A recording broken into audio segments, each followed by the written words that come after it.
Mes amis sont-ils vraiment mes amis? Épisode 2. La petite suite que tu attendais avec impatience. Tu n'en dormais pas. Tu en as rêvé de cette suite. Aujourd'hui, elle est là. Vous avez été nombreux à me faire des petits retours. J'ai trouvé ça hyper intéressant de partager, d'échanger nos points de vue. Et du coup, je vais répondre plus en détail à une question qu'on m'a posée lors de la dernière vidéo. Je parlais beaucoup du fait de se confier, d'arriver à se confier à certaines personnes. Moi, ça a été un blocage. Pour d'autres, non. On m'a dit pour moi, j'ai jamais eu de problème à me confier. Tu n'as pas axé ta vidéo assez sur le pourquoi tu as dû te séparer de certaines personnes. Parce que c'est ça qui m'intéressait. On m'a aussi dit que c'est pas ça qui faisait tout dans une relation. Et c'est vrai. On m'a dit mes amis sont vraiment mes amis à partir du moment où j'ai un souvenir émotionnellement fort avec eux. Où j'ai vécu quelque chose de fort, que j'ai partagé quelque chose. En fait, l'amitié, c'est un sujet très vaste. Selon moi, non, c'est quoi? Je vais boire un petit jus de citron avant.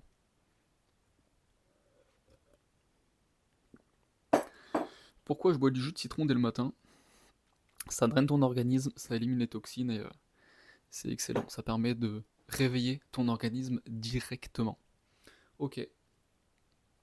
Pourquoi je malaxe une pâte à fixe?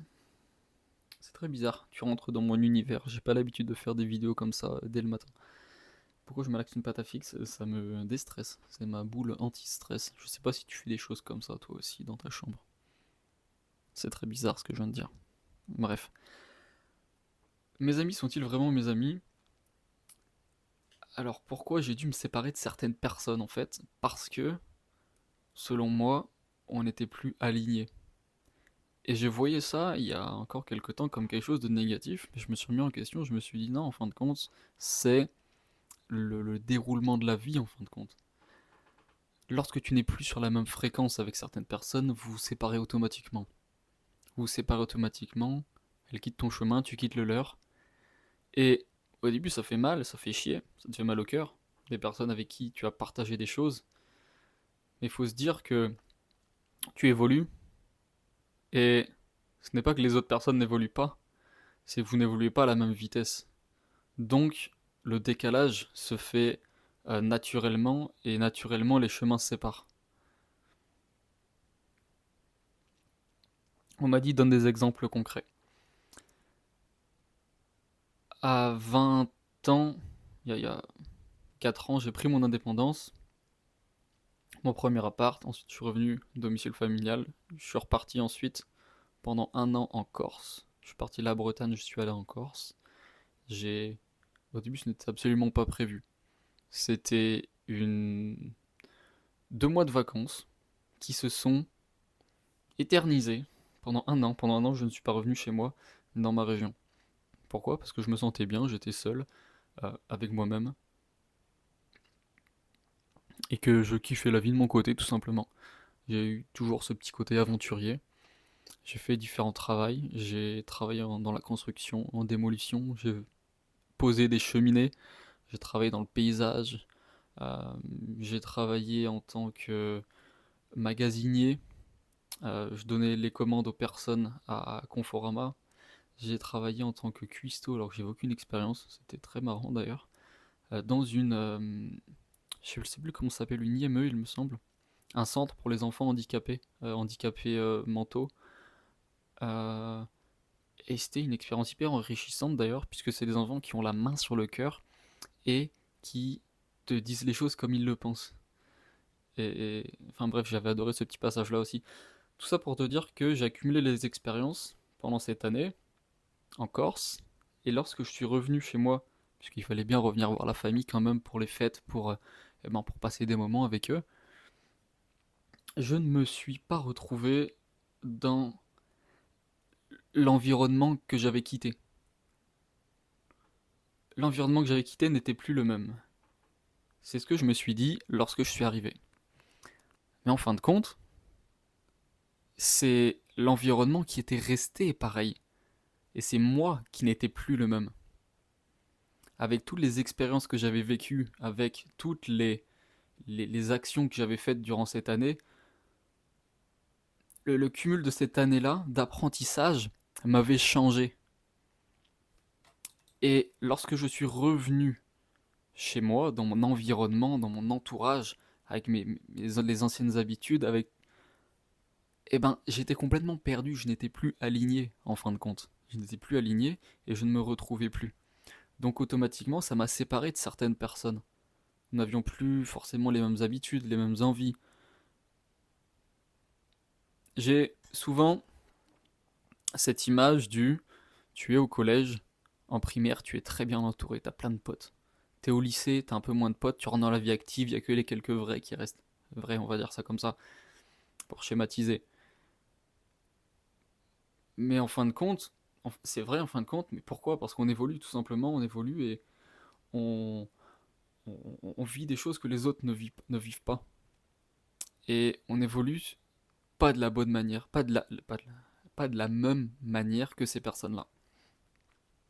Enfin voilà pour le petit exemple. Du coup, lorsque je suis revenu, eh ben, certaines personnes sont parties de ma vie, des personnes avec qui j'étais très proche.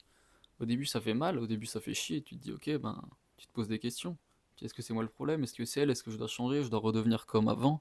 C'est à elle de changer. Tu essayes de faire changer les personnes. Tu essayes de les initier à différentes choses, développement personnel par exemple, au sport. En fin de compte, tu vois que ces personnes-là sont toujours dans les mêmes envies, les mêmes optiques qu'avant. Tu te dis merde, bah j'ai apprécié cette personne-là, mais en fin de compte, on n'a plus rien en commun.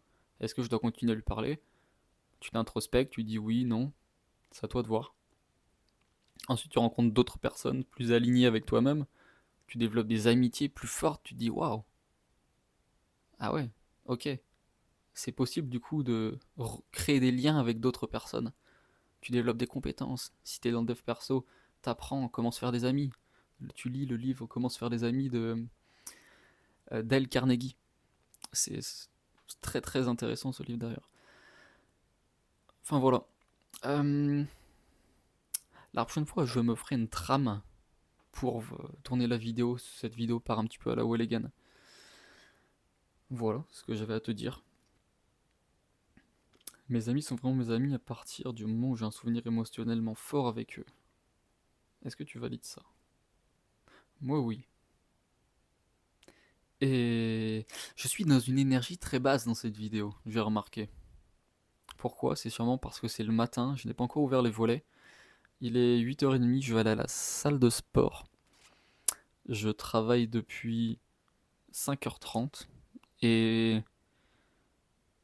et voilà, tout simplement. Je vais aller à 1 heure d'ici, rejoindre un ami, tourner un petit peu de contenu dehors, faire quelques abordages, aborder des gens dans la rue, développer mon aisance sociale. Et c'est peut-être pour ça que mon énergie est basse ce matin, je n'ai pas encore fait de sport. J'étais très focus. Donc, voilà, je sais pas si tu remarques une différence à partir de l'autre vidéo. Mais bref, voilà ce que j'avais à te dire. Donc, la conclusion, qu'est-ce que tu peux en tirer de tout ça, puisque c'est quand même important, on va pas parler que de jus de citron ici, c'est que lorsque tu n'es plus aligné avec certaines personnes, ben c'est normal, c'est la vie. Si ces certaines personnes veulent garder contact avec toi, elles le gardent, mais ce n'est pas parce que tu n'as plus les mêmes centres d'intérêt que ces personnes-là que elles sont mauvaises ou que toi t'es mauvais. C'est juste que vous n'êtes plus alignés. Des fois, c'est les personnes qui, moi, m'ont jeté de leur vie parce que je n'étais pas aligné avec elles. Tout simplement. C'est pas parce que je suis mauvais, c'est pas parce que je suis bon. Est-on mauvais, est-on bon? C'est une autre question. On va beaucoup philosopher sur cette chaîne, j'aime beaucoup philosopher. Bref. Et non, c'est la vie, c'est tout simplement. Bref, prochaine fois je mettrai une trame. Retiens juste une chose, c'est que nous sommes faits de fréquences, nous vibrons sur des fréquences. Et lorsque les fréquences d'une autre personne n'atteignent plus les tiennes, lorsque les fréquences ne rentrent plus en connexion, eh ben, soit tu élèves ta fréquence pour connecter avec la personne, mais de là à diminuer ta fréquence pour connecter avec elle, non, je vois pas la chose comme ça. Tu peux connecter avec n'importe qui, mais avec d'autres personnes, tu vas avoir un lien plus profond. Et il y a aussi une grande partie spirituelle aussi. Certaines personnes, tu les vois, tu sais que tu vas connecter avec elles, tu sais que tu vas bien t'entendre. Et si tu oses faire l'effort d'aller vers elles, tu remarques que, en fin de compte, tu t'entends bien avec elles. Et plus tu fais de rencontres, plus tu vas trouver des personnes exceptionnelles sur ta route. Les derniers mois, j'ai rencontré des personnes exceptionnelles, avec qui je vais bientôt aller habiter prochainement d'ailleurs. Des personnes avec qui je corresponds sur pas mal de points. Et bref, ça fera le sujet d'une autre vidéo. Je te laisse en haleine sur la prochaine fois. Et voilà, nous sommes faits de fréquences. Entoure-toi de personnes avec qui tu te sens bien.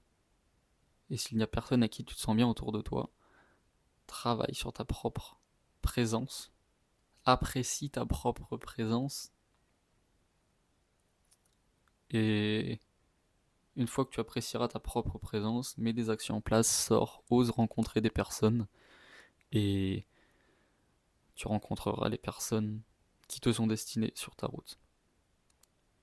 Petit appel à l'action, si tu souhaites développer tes compétences sociales, arriver à être à l'aise avec les autres dans la vie de tous les jours, arriver à être à l'aise en public, lorsque tu es dehors, lorsque tu es à la salle de sport, lorsque tu es dans des environnements que tu ne connais pas forcément, lorsque tu veux connecter avec des personnes, si tu veux apprendre à connecter avec des personnes, apprendre à te confier à certaines personnes, apprendre à régler certains conflits relationnels, émotionnels, comme j'apprends à le faire à mes élèves, eh bien, envoie-moi un DM sur Instagram, je te mets le lien en description.